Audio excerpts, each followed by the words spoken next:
Здравствуй, товарищ, and welcome to Wargame European Escalation. My name is Hobgadling, and today we'll be playing through the 5th mission in the Wasteland campaign, Bloody Terheide.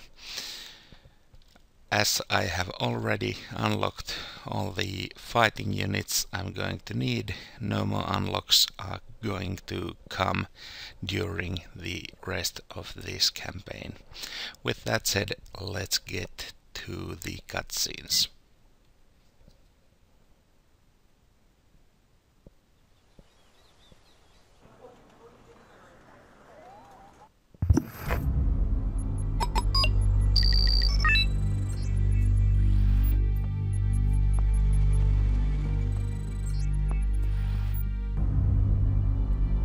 NATO resistance is turning out to be a serious problem. Time is on their side. Reinforcements have landed at Emden. Each hour they get closer. We must break through to the Autobahn. It's now or never.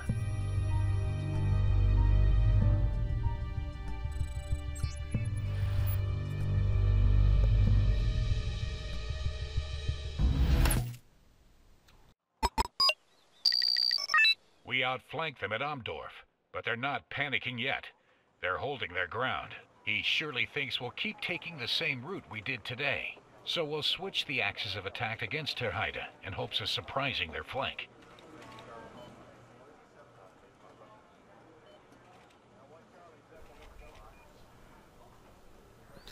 So, here we are. The mission is straightforward. Find and destroy the enemy HQ. I'm going to call in some units. I was requested to do this with mostly infantry, and while I did complete a couple of takes with only infantry units, it both looks ugly and doesn't really play well. So I'm going to call in a couple of tanks, a couple of missile carriers and a couple of helicopters just to round out the force.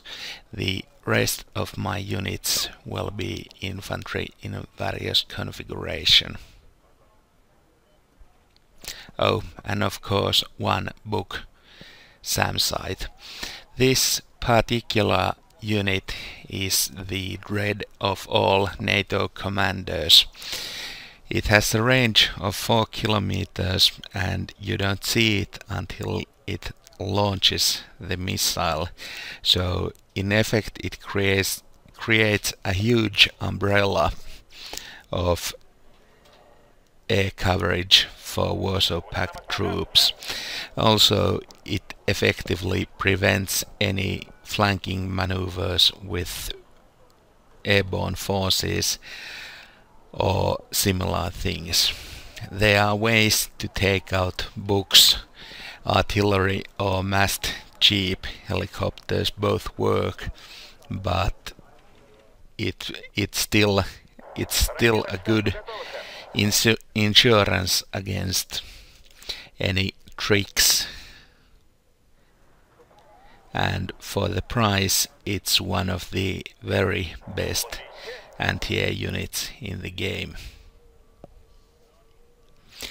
Right, looks like the enemy is going to approach our positions, so I'll have the Havocs and T-80s weed out a couple of the lighter units here. I've called in some specialist infantry with good anti-tank weapons in the small forest, and the Spetsnaz are holding the next one. So if the enemy tries to enter the forested area, they will have to contend with my infantry close range anti-tank weapons.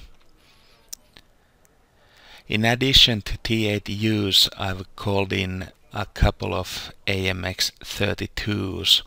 They are a French prototype tank. For whatever reason, the French devs didn't want to include AMX-40 in the game, probably because it doesn't really fit the time period. So for the French, the AMX-32 is the best tank they can get, or at least the most expensive. Whether it's the best, I'm not sure.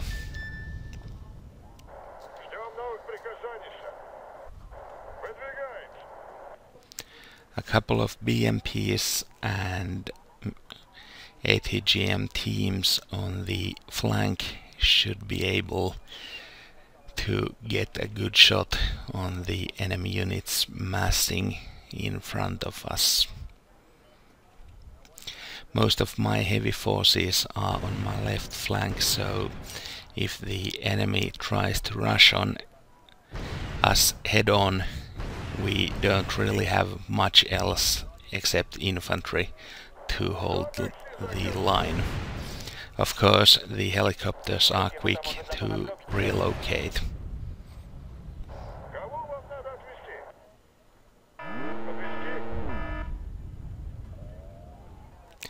That's one of the missile teams down. Since it was Panzer Grenadiers who took the shot, I'm going to play it safely and unload here. They can't shoot a missile that far at my infantry, and if need be, I can always walk to the forest.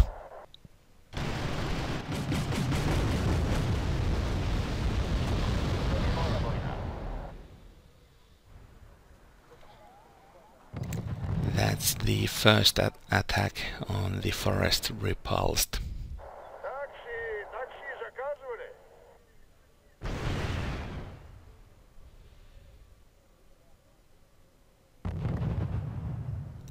I should probably get some recon near Chariton.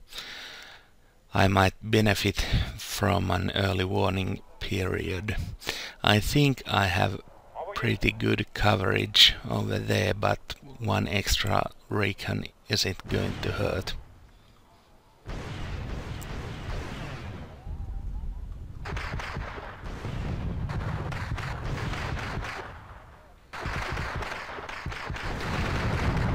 This time the NATO force tries to rush in with infantry.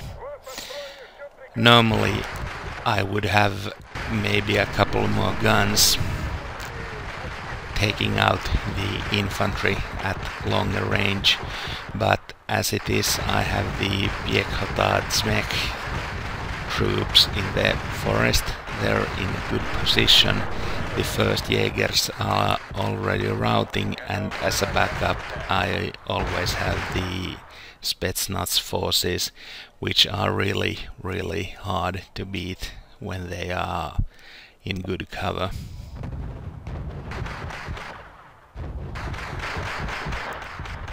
That's a small mistake by me. I should have pulled back the infantry forces in center. There's no point in letting the Piekhotatsmek troops hold the line here, not when I could have had the Spetsnaz do it.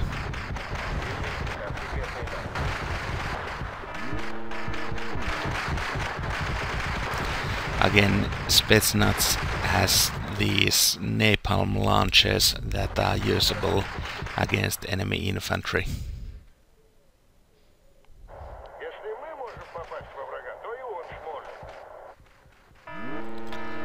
That's a lot of vehicles. I probably shouldn't try to press on here. I could safely retreat back deeper into the forest and deal with the enemy piecemeal if they try to approach me.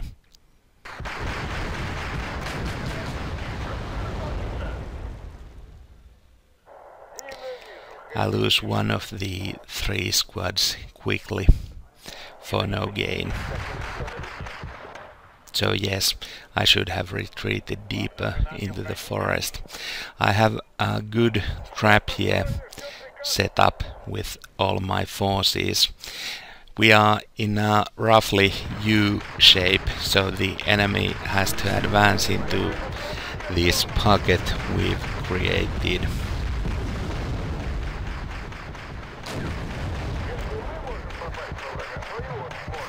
Unlucky for us, the Motostrelki morale wasn't as good as it should have been, so the enemy tanks manages to get a shot off and wins that engagement. That's pretty rare. Usually infantry forces in forests are almost untouchable against enemy tanks.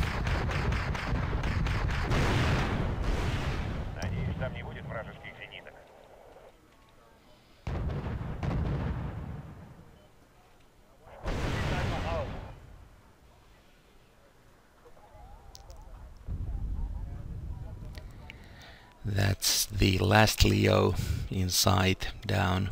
There's still one Leopard 2 in that forest, but I'm not going to approach it with any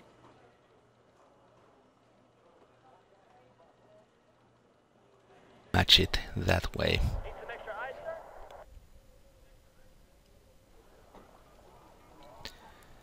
Looks like I need a small refueling break here. In any case, the situation is looking pretty good for us. Our losses have been relatively light and the enemy counterattack has been stopped dead.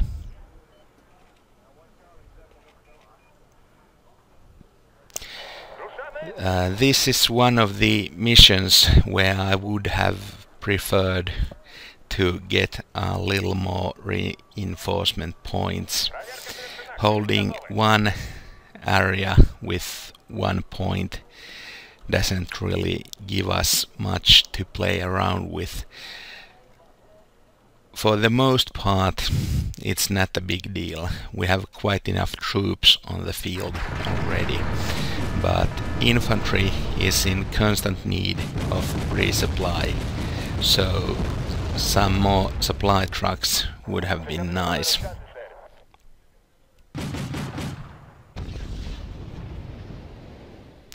Those enemy Lux recon vehicles are murder against infantry. We managed to get one of them down, but the other one is still coming through the forest. Of course, we should have quite enough forces to deal with a solitary recon vehicle. Guns ready, sir. We're sweeping this area. This mission is relatively rare in the final campaign, in that we don't have any sort of time limit here. Most of the missions by now have either a time limit or are defensive in nature, where the time limit is organic. The enemy forces will push on and crush you if you don't do things quickly enough. So we can afford to take our time here. This reminds me mostly of the first campaign, Brüder gegen Brüder, where the game is still trying to teach you how to advance slowly, recon properly, take out enemy forces piecemeal wherever you can. It's just ramped up to 11. The enemy forces you encounter are rather large, and they have some really good equipment in the mix. Still, we are in no particular hurry, so the Spetsnaz and Zmech troops will try to reach that small forest just south of Terheide.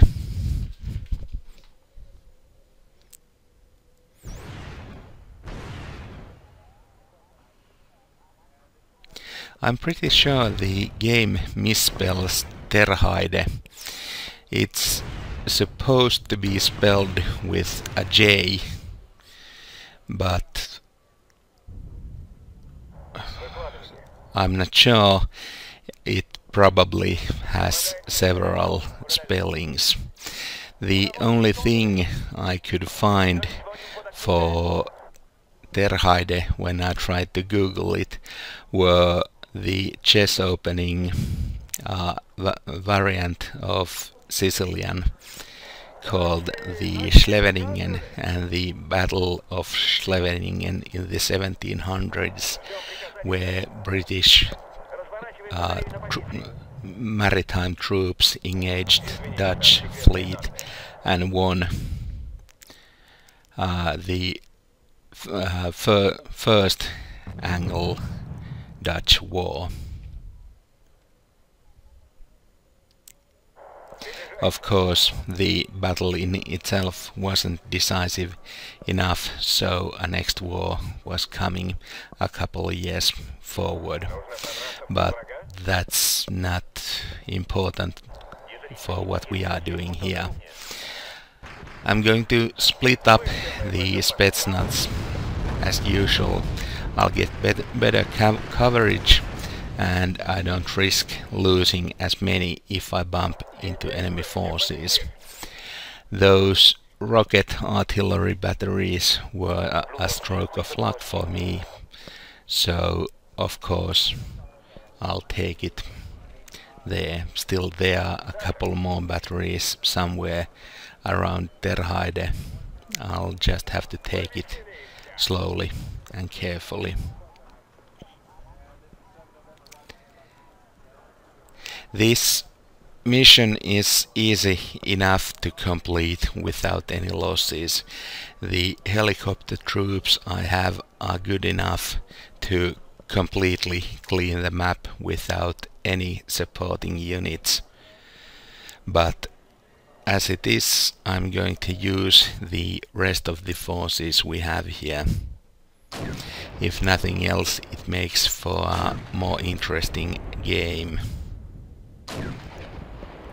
A couple of more MRLS batteries found and taken out. That FOB would be nice to take, but to do that I would effectively have to man Terheide first, so it'll have to wait. Still, if I get the chance to push my infantry into the city without any heavy losses, I will take it. I have good infantry, they still have enough ammunition, and the morale is good, so I should be able to make taking back Terheide quite costly for any NATO forces. Looks like the enemy forces are depending on helicopters. The BO 105Ps are ATGM Hellos. The only weaponry they have are ATGM racks, so no cannons, no rockets. I would have preferred not to fight the helicopters with my tanks, but the position is rather good for us. The enemy helicopters are near. They manage to get one missile off, but we have machine guns and the AMX-32s, of course, being French, have the autocannons. Also, I managed to bring one extra BMP-2 in, so that's an additional 30mm autocannon if the enemy tries that trick again.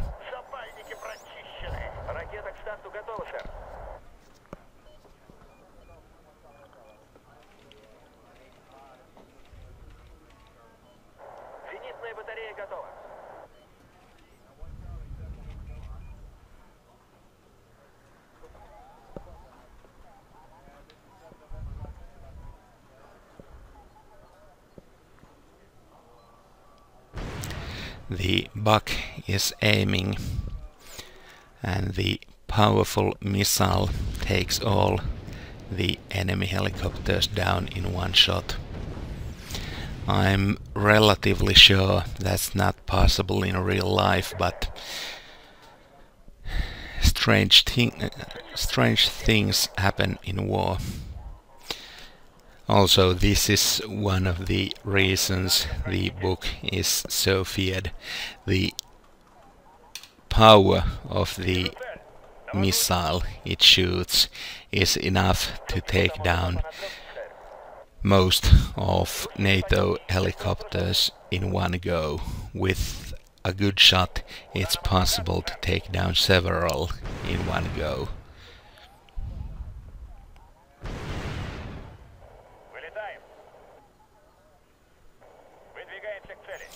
Damn, I would really have liked to get a couple of Leo 2s there. Still, the Leo 1A5s are in a bad position there. And looks like the city is relatively empty. So I'm going to try my luck here. I'm going to push half my infantry in. One Spetsnaz squad, the survivors of the SMEC forces and sappers with their flamethrowers.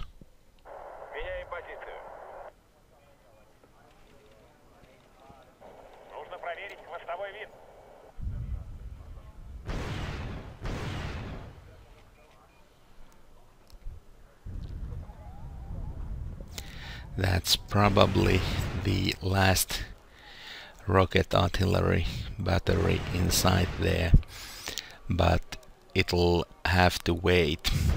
It's not really a threat for us here. We are close enough that they would have to back off at least a couple of kilometers before getting a decent shot off, and as far as I can see, the enemy forces don't really have a good line of sight on any of my forces. Again, this is like the first campaign where I'm fighting a recon war. The enemy recon units are priority targets, even more so here than in the first campaign, because while in the first campaign the range differences were rather small, here the ranges are huge. The SAMs shoot for 4 kilometers. ATGMs have a range of roughly 2.5 kilometers. Even the tank guns shoot further off. So having line of sight on your enemy while he doesn't see you is even more important.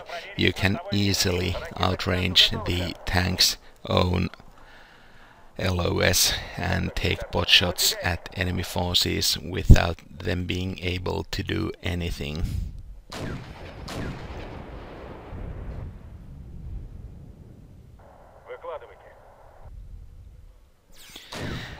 The French tanks here are in a good position doing what they do best. They have weak armor but good range, good accuracy.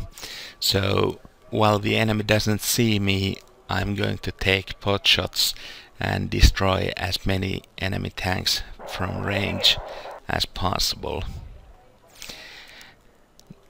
If the enemy were more offensive, if they tried to rush my position, I would have to vacate. I'd simply drive back into the forest behind me and probably try to set up an ambush somewhere else. Using AMX-32s as your only tank isn't really recommended, but still it's a rather nice if weakly armored tank.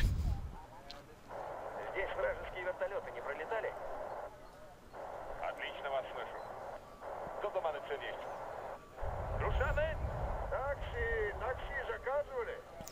one Leopard and a couple of BO scout helicopters.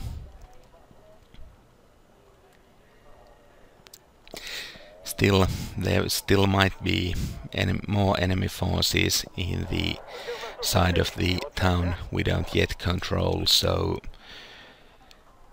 because there's no rush, I'm going to take a while, take out the helicopters first, then make a move on the FOB.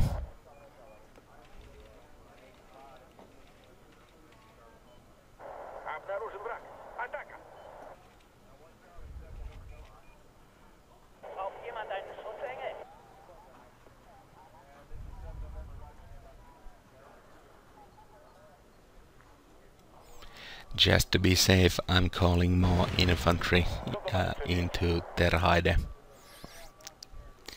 The basic rule of more guns beats less guns is especially true in infantry conflicts. And looks like we found something, but managed to pass the enemy forces.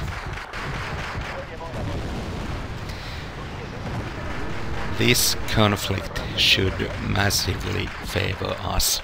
We have the AMX-32s giving us fire support, and we have the infantry which can take up positions at the edge of the town.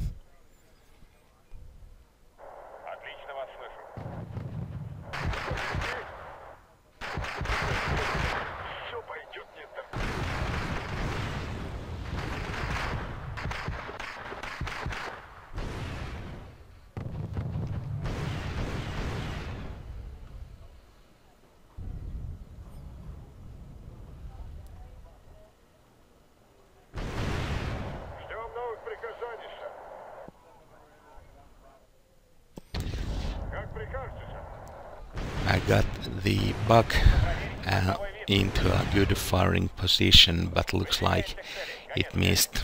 So the choices here are pretty simple.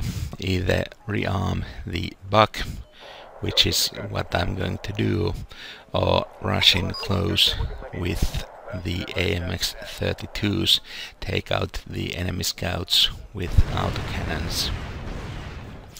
I'm not in a hurry, and I have a good position as it is, so I'm just going to rearm the buck and try again with the missiles.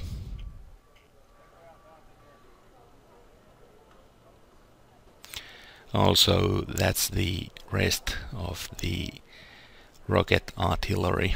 We should be rather well off now. I'm bringing the CV up a little.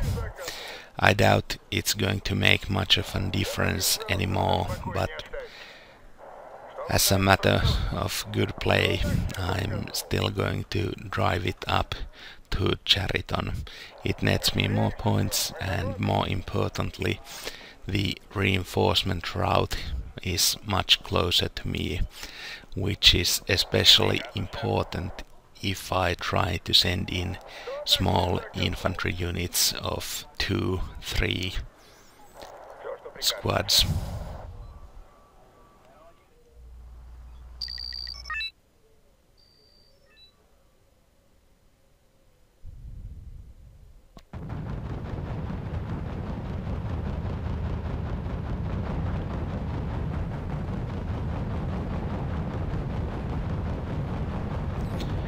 Since the buck didn't manage to take out the recon helicopters, I'm just going to do it with the BMP-2. Now the enemy should run away here. Being computer, sometimes he doesn't, but I'll take it.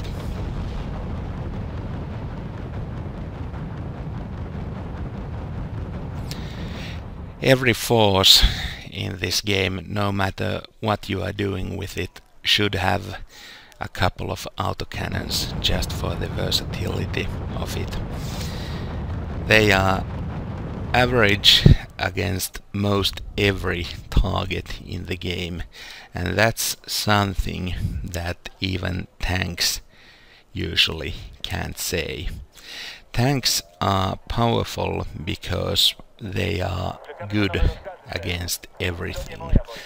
They aren't superior to everything. Against ATGM barrages they'll lose.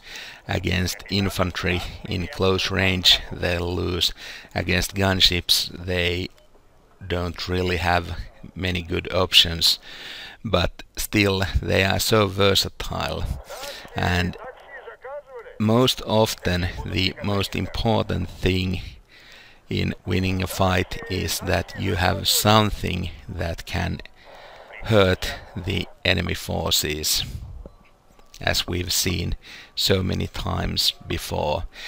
It's easy enough to think that you should set up the fight so that you have gunship helicopters and the enemy doesn't have AA. That's of course true if you can manage to pull it off, more power to you, but it's not really something you can rely on. So you need forces that can perform against every possible combination of enemy units. Looks like the enemy HQ is already in sight. I'm going to send the SMEC forces closing in on it. And here's a little something I'd like to show you all. The reason you really can't use infantry in attacking by itself is the sheer amount of time it takes to cover any sort of ground. Just as comparison, I'm going to call in MI8 with some East German paratroopers in it, and they'll arrive from Chariton.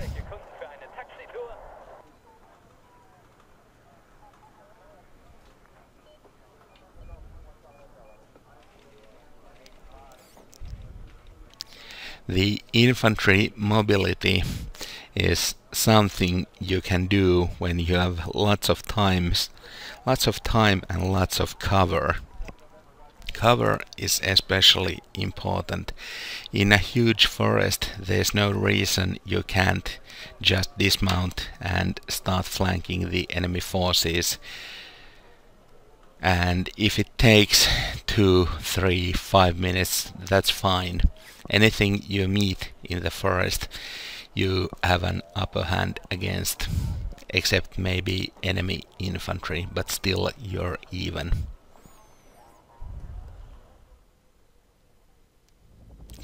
And the helicopter still manages to reach the enemy CV first. Of course the landing takes a while, so the SMEC actually do get the killing shot off. We haven't made our breakthrough today, but we have secured both strong points.